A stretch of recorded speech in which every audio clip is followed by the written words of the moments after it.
হরে কৃষ্ণ, রাধে রাধে। গীতামৃত চ্যানেলে স্বাগত। আজ আমরা বলবো যে মহাপ্রসাদ আমরা এ জগতের মানুষরা কিভাবে লাভ করেছি। তো একটি ছোট গল্পের মাধ্যমে আমরা জানাবো যে মহাপ্রসাদ কি এবং কিভাবে আমরা এই মহাপ্রসাদ লাভ করেছি। বৈকুণ্ঠে একবার নারদমণি 12 বছর লক্ষ্মী দেবীর সেবা করেছেন। লক্ষ্মী দেবী নারদের সেবায় খুব সন্তুষ্ট হয়ে নারদকে বলছেন যে নারদ, তোমার সেবায় খুব সন্তুষ্ট হয়েছি, তুমি কি বর চাও আমাকে বলো। তখন নারদ বলছে, মাতা, প্রভু মানে নারায়ণের কথা বলছে, প্রভু যখন সেবা করবে, যখন খাবার গ্রহণ করবে, তখন সেই প্লেট থেকে আমাকে এক মুঠো মহাপ্রসাদ দেবেন। তখন নারায়ণ আবার লক্ষ্মী দেবীকে বারণ করে দিয়েছে যে দেখো লক্ষ্মী, আমি যখন খাবার গ্রহণ করব তখন আমার এই মহাপ্রসাদ তুমি কাউকে দেবে না। এবার লক্ষ্মী দেবী তো খুব চিন্তায় পড়েছে, কি করবে। তখন তিনি নারায়ণের কাছে গেলেন, গিয়ে বলছেন, প্রভু যদি অভয় দেন একটা কথা বলবো। তখন নারায়ণ বলছে, হ্যাঁ লক্ষ্মী তুমি বলো, কি বলছো।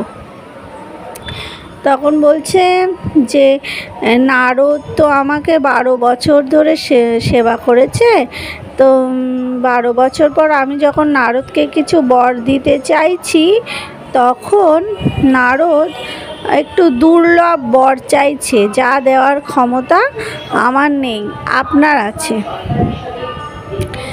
তখন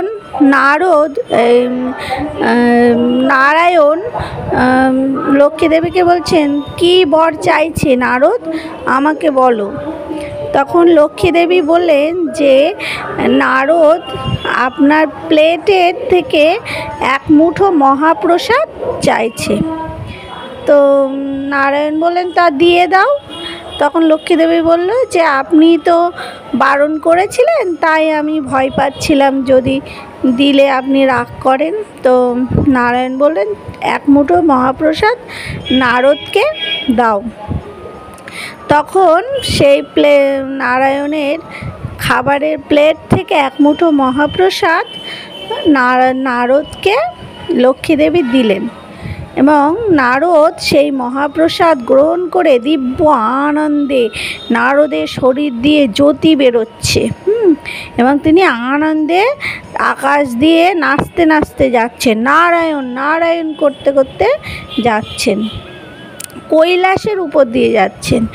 এবার কৈলাসে শিব দেখছেন যে ওপর থেকে আকাশে একটা জ্যোতি দেখা যাচ্ছে। তখন শিব সেই জ্যোতিটাকে নিচে কৈলাসে নামিয়ে এনেছে শিবের শক্তি দিয়ে। তখন দেখে নারদ মুনি, বলছে, নারদ, তোমার শরীর থেকে এত জ্যোতি বেরোচ্ছে কেন এবং তুমি এত আনন্দ পাচ্ছ কেন। তখন নারদ বলছেন, হে প্রভু, আমি 12 বছর তপস্যার পরে প্রভু নারায়ণের মহাপ্রসাদ পেয়েছি, যার ফলে আমার সেই মহাপ্রসাদ সেবা করার ফলে আমার শরীর থেকে এই দিব্য জ্যোতি বেরোচ্ছে এবং আমি আনন্দে নাচছি। তখন শিব বলছে নারদকে যে তা তুমি আমার জন্য একটু মহাপ্রসাদ আনোনি। তখন নারদ বলছে কি, না তো আনিনি। বলে নারদ মাথাটা নিচু করে নিচের দিকে তাকিয়ে আছে। তখন নারদ দেখছে তার হাতে এক টুকরো মহাপ্রসাদ লেগে আছে। সেই টুকরো মহাপ্রসাদটা নারদ শিবকে দিয়েছে এবং শিব সেই এক কণা মহাপ্রসাদ গ্রহণ করে হ্যাঁ দিব্য আনন্দে, হ্যাঁ নটরাজ, শিব তো নটরাজ, দিব্য আনন্দে নাচ করছে এবং তার সেই নাচের তালে পৃথিবী ধরিত্রী মাতা কাঁপছে ভয়তে যে পৃথিবী না ধ্বংস হয়ে যায়। তখন ধরিত্রী মাতা এসে শিবকে বলছেন, প্রভু আপনি নৃত্য বন্ধ করুন, নাহলে এর সৃষ্টি লয় হয়ে যাবে। তখন শিব তো নাচ করছে, কোনো কথাই কানে নিল না। তখন ধরিত্রী মাতা পার্বতীর কাছে গেল। পার্বতী এসে শিবকে অনেক অনুরোধ করার পরে শিব থামলেন এবং বললেন যে তুমি এত আনন্দ, কিসের এত আনন্দ পাচ্ছ, যে তুমি এত সুন্দরভাবে নাচ করছো? তখন শিব বলছে, পার্বতী আমি মহাপ্রসাদ পেয়েছি, মহাপ্রসাদ। তখন পার্বতী বলছে, তাহলে দাও আমাকে একটু মহাপ্রসাদ। তখন শিব বলছে, আর তো নেই, আমি তো নারদের থেকে এক কণা মাত্র গ্রহণ করেছি। তখন পার্বতী খুব রেগে গেল যে আমি তোমার অর্ধাঙ্গিনী, আমার মহাপ্রসাদ দাওনি। তখন পার্বতী অত্যন্ত রেগে গেল, রেগে গিয়ে তপস্যা করতে বসলো। তপস্যা ঘোর তপস্যা করার পরে নারায়ণ দেখা দিল, এ পার্বতী তুমি কিসের জন্য তপস্যা করছো? তখন পার্বতী বলল যে প্রভু আমি মহাপ্রসাদের জন্য তপস্যা করছি। আমি মহাপ্রসাদ